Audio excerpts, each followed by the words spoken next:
아직 바닥 아니다. 2차 전지 대장주 적자 전망 나와. 2차 전지 대장주 LG에너지솔루션이 지난 4분기 부진한 실적을 발표한 가운데 올해 1분기 실적이 더 나쁠 수 있다는 전망이 이어지고 있다. 29일 DB금융투자는 LG에너지솔루션의 목표가를 종전 67만원에서 48만원으로 28% 대폭 낮췄다. 중대형 전지 수요 둔화에 따른 재고 조정, 메탈 배터리 하락에 따른 구매 수요 지연이 맞물려 자동차 전지 전체 출하량이 20% 이상 하락할 걸로 내다봤기 때문이다. 한승재 DB금융투자연구원은 1분기 출하량 감소폭이 예상보다 크고 재고 조정이 상반기에 일단락되겠지만 단기 수요 우려가 일단락되려면 메탈 가격 안정이 선행돼야 해 불확실성이 여전하다고 말했다. 이날 메리츠증권도 LG에너지솔루션의 목표가를 종전 55만원에서 48만원으로 13% 내렸다. 키움증권, 하나증권, 신영증권, 하이투자증권, 현대차증권에서도 LG에너지솔루션 목표가를 줄줄이 낮췄다. 목표가 출하량에는 실적에 대한 부정적인 전망이 깔려있다. LG에너지솔루션의 지난 4분기 영업이익은 3,382억 원으로 직전 분기 대비 54% 떨어졌다. 시장 전망치를 크게 밑돈 성적표였다. 게다가 1분기 실적이 이보다 더 좋지 않을 걸로 전망된다는 점이 문제다. 김현수 하나증권 연구원은 1분기 영업이익은 296억 원으로 전망되나 첨단 제조 생산세액을 제외하면 영업적자가 불가피하다고 내다봤다. 다만 1분기 저점을 지나 점진적으로 회복될 거라는 전망도 나온다. 강동진 현대차증권 연구원은 소형 전지는 1분기에, 중대형 전지는 2분기에 ASP 하락 대부분 마무리돼 하반기부터 수익성을 회복할 걸로 기대된다고 말했다. 한편 이날 오전 10시 기준 LG에너지솔루션은 전 거래일보다 0.3% 오른 38만 2,500원에 거래되고 있다. 올해 들어서만 10.5% 하락했다. 크래프톤이 지난해 연결 기준 매출 1조 9,106억 원, 영업이익 7,680억 원, 당기순이익 5,941억 원을 기록했다고 지난 26일 공시했다.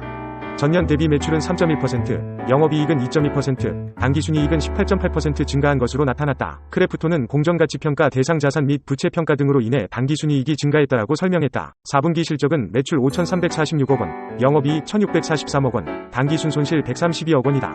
전년 동기 대비 매출은 12.8%, 영업이익은 30.3% 증가했다. 당기순손실은 전년 동기 대비 크게 축소됐다. 전분기 대비로는 매출이 18.7% 늘고 영업이익은 13.2% 감소했다.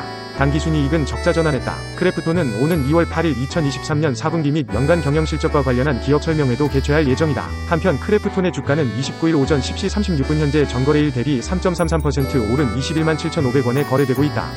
장중 한때 22만 9천원까지 치솟으며 52주 신고가도 경신했다. 최근 글로벌 채권 투자자들 사이에서 라틴 아메리카를 비롯한 신흥국 채권이 글로벌 채권 시장에서 큰 인기를 얻고 있다고 블룸버그 통신이 28일 보도했다.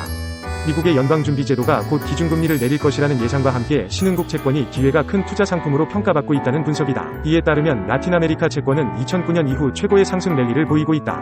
이에 대해 미국의 투자자문사 그램팜 메이어 반 오텔루는 한 세대에 한 번 있을까 말까 한 기회라고 평가했다. 신흥국 채권에 대한 관심은 미국의 통화정책 전환에서 비롯됐다는 평가다. 달러 약세에서 미국이 금리를 내리기 시작하면 신흥국들도 금리를 내릴 수 있게 된다. 이에 현지 통화로 표시된 채권 보유자들은 부담을 덜게 된다. 빅토리아 코스 매니저는 풍부한 달러와 낮은 통화 가치, 매력적인 금리, 물가 상승률의 지속적인 하락 등으로 신흥국 채권은 연준의 움직임이나 발언에 상관없이 좋아 보인다면서 미국에서 금리 인하가 언제 시작될지에 대한 힌트는 달러 약세와 신흥국 현지 채권의 강세를 촉진하는 촉매제가 될 수 있다고 말했다. 이에 많은 글로벌 금융사들은 2024년 초를 자산운용의 중요한 시점으로 보고 있다는 평가다. JP모건의 아네즈카 크리스토보바는 미국에서 인플레이션이 하락하고 성장률이 회복되더라도 이는 금리 인하가 가까워지고 있음을 의미하는 것이라며 신흥국 채권이 타격을 받지는 않을 것으로 전망했다. 신흥국 통화펀드도 긍정적이라는 평가도 나왔다. S3 파트너스 데이터에 따르면 30억 달러 규모의 바네크 모건 신흥국 통화채권 상장지수 펀드에 대한 공매도 비중은 지난해 3월 13.7%에서 최근 0.69%까지 떨어졌다. 지난 2019년 10월 이후 4년 만에 최저치다. 라틴 아메리카 시장에 아직 기회가 있다고 통신은 전망했다. 브라질이 올해 첫 통화정책 회의에서 기준금리를 0.5%포인트 인하할 것으로 보이며 칠레와 콜롬비아도 금리를 내릴 것으로 예상된다. 미국 하원특별위원회에서 중국 바이오 업체를 규제하는 법안이 발의되자 삼성바이오로직스 주가가 강세다. 삼성바이오로직스가 규제 수혜자가 될 것이란 전망이 나오면서다. 29일 오전 10시 44분 삼성바이오로직스는 전거래일 대비 3만 1,000원 상승한 80만 4천원에 거래되고 있다. 삼성바이오로직스 주가 강세는 마이크 갤러거 미국 공화당 소속 하원의원이 중국 바이오 기업들과의 거래를 금지해야 한다는 내용을 담은 법안을 발의한 영향으로 풀이된다. 금지 대상 기업으로 우시바이오로직스의 자회사 우시앱텍과 BGI 지노믹스가 지목됐다. 초안에는 중국 바이오 기술 기업들이 미국 안보를 위협한다는 내용이 담겼다.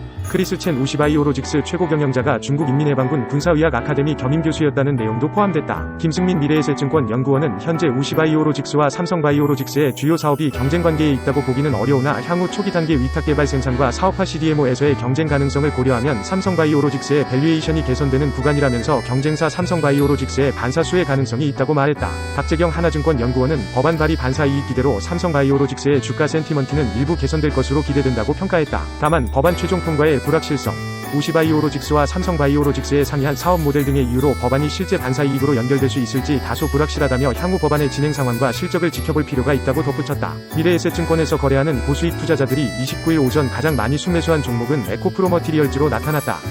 GST, NK맥스, HLB 파나진, 상보 등도 순매수 상위권에 이름을 올렸다. 이날 미래에셋증권에 따르면 미래에셋증권 주식거래 고객 중 최근 1개월간 투자 수익률 상위 1%에 해당하는 주식 초고수들이 오전 10일시까지 가장 많이 사들인 종목은 에코프로머티리얼즈로 집계됐다. 에코프로머티리얼즈의 주가는 지난해 11월 상장 이래 큰 변동성을 보여왔다. 기관 투자자 대상 수요일 측에서 흥행에 실패해 희망 범위 하단에 해당하는 공모가로 상장했지만 이후 MSCI 지수 편입 기대감이 몰리면서 주가가 꾸준히 상승해왔다. 지난 11일에는 장중 24만 4천원에 거래되면서 사상 최고가를 기록한 바 있다. 다만 에코프로머티리얼즈의 낮은 유동 비율로 MSCI 지수 편입 기대감이 꺾이면서 주가가 곤두박질치기도 했다. 최근에는 에코프로머티리얼즈의 주가가 바닥을 찍었다는 판단에 반발 매수세가 몰리면서 반등의 기미가 보이고 있는 상황이다. 이 같은 상승세를 이어간다면 내달 13일 발표되는 MSCI 한국지수에 신규 편입될 가능성도 점쳐빈다. 상장 이전 에코프로머티리얼즈의 지분 투자를 단행한 IMM 인베스트먼트와 블루런 벤처스 등 재무적 투자자들은 의무보유 확약이 끝나는 5월 이후 투자금 회수 시점을 예의주시할 것으로 보인다. 하이 투자자들은 기업 공개 당시 구주를 내놓지 않았고 보유한 지분 전량에 대해 자발적으로 상장일로부터 6개월 계속 보유를 확약한 바 있다. 순매수 2위는 GST다. GST는 반도체와 디스플레이 제조 공정에서 배출되는 유해가스를 정화하는 스크러버와 온도 조절 장비인 칠러를 생산하는 업체다. 주요 고객사는 삼성전자, 마이크론, YMTC, CXMT 등이다. GST가 기존 주력 제품인 스크러버에 이어 전기식 칠러 해외 진출도 속도를 내면서 투자자들의 관심도 높아진 것으로 분석된다. 올해 처음으로 글로벌 파운드리 1위 기업인 대만의 TSMC 장비 사업을 수주할 것으로 보인다. GST는 약 2년 전부터 TSMC에 전기식 칠러 장비를 공급하기 위해 공을 들여왔다. GST는 칠러와 함께 주력 제품인 스크러버도 TSMC의 데모 테스트 기회를 잡기 위한 시도를 추진 중이다. GST 전체 매출 중 스크러버와 칠러의 비중은 지난해 3분기 기준 각각 61%, 20%에 달한다. 순매수 3위에는 NK맥스가 이름을 올렸다. 2002년 설립된 NK맥스는 면역세포 전문 바이오 기업이다. 최근 미국 법인 손실의 영향으로 관리 종목에 편입될 가능성이 있다는 소문이 돌면서 주가가 급락하면서 회사가 해명에 나서기도 했다. 당시 NK맥스는 미국 법인 NK이젠 바이오텍이 관계사로 전환됨에 따라 미국 법인 손실이 한국 법인의 재무제표에 반영되지 않을 것이라며 오히려 NK이젠 바이오텍의 나스닥 상장으로 보유 주식의 평가 차익이 발생해 재무구조가 개선될 것으로 예상된다고 설명했다. NK맥스는 지난 11월 일본 후생노동성으로부터 받은 의약품 제조 및 품질 관리 기준 허가를 기반으로 올해 NK 세포치료제에 대한 매출이 처음 발생할 예정이다. 중동 지역에서의 투자 유치 및 합작법인 설립을 통해 세포치료제 사업도 준비하고 있다. 또 건강기능식품 제품에 대한 온라인 영업 강화를 통해 중국 및 동남아 시장 공략을 가속화할 계획이다.